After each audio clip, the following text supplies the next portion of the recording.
Hello, and welcome to another Krita tutorial. We're continuing from the last video that explained all the little squiggly, confusing icons in the tool panel. Except this episode is about the layers panel, which is quite in-depth, so grab a coffee and a cat and get cozy. Alrighty-o, so over here on the lower right is where you'll find the layers docker.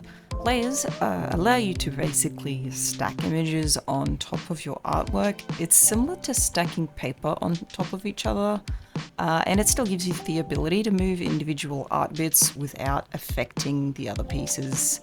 Imagine it like tracing paper. Starting from the top of the layer panel, you can see a double window.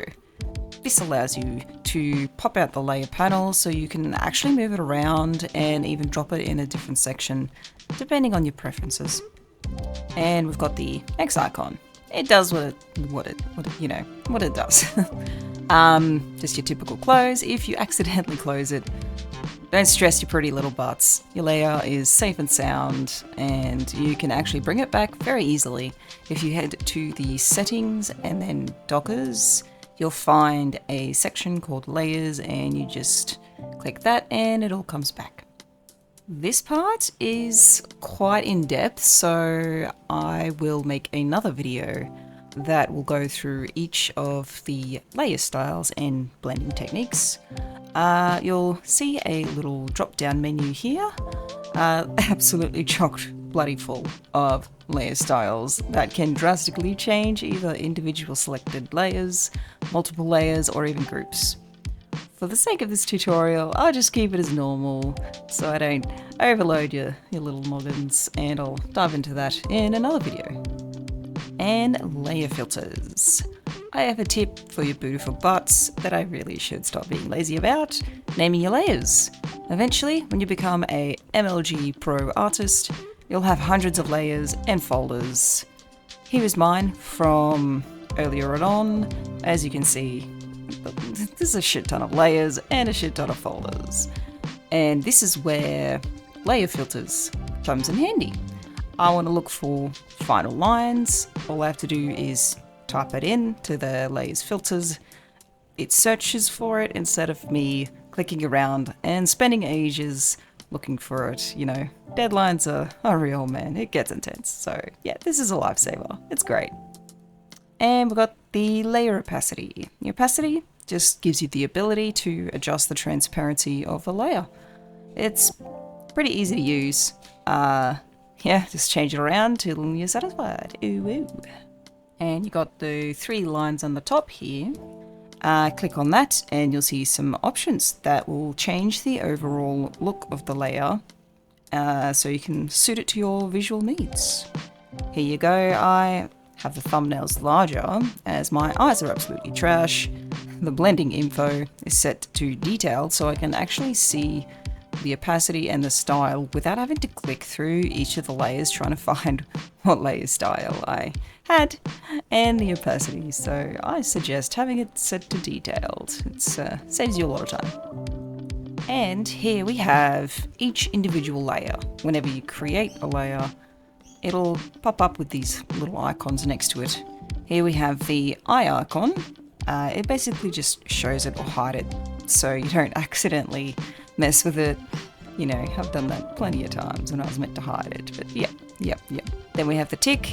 It's the same as a click on it sort of thing. It's nothing real special. I generally just use control and click. It does the same thing. Then we have the lock. If you're super happy with your layer or don't want to accidentally draw on it, the lock tool prevents you from adding any paint layers, but it will remain visible, unlike the eye tool. Rightio, so now we're into the alpha layers. Alpha layer is basically the boss. It doesn't let anything get past its borders. That's kind of how I remember it.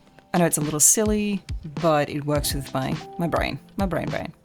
By default, all layers are alphas, and you're just simply designating some layers that are not alphas by crossing out the icon. It has to work in a group. If it's not in a group folder, it won't work. So be sure to make the group and then pop your layers in, or create layers inside the group and create your alphas and non-alphas that way. Now we're on to the transparency lock. It kind of looks like a checkered board. That's the lock. Any brush strokes that you place on that layer, it will actually preserve any of the opacities of the art piece, whether some pixels are 50% opacity or even 10% opacity. It will keep that set amount of opacity, but it'll, allow you to paint over the top. It is amazing. Then we have the adding layers. The plus symbol is your bread and butter. You'll be able to add layers whenever you want. And it's also got the plus symbol where all the layer types can be found. It's another video I'll dive into because it's another in-depth fun little thing to show you. So for the time being, just focus on that little plus symbol. It'll add the layer as a paint layer, so you don't have to worry about it just yet. I'll dive into that a bit later on down the track.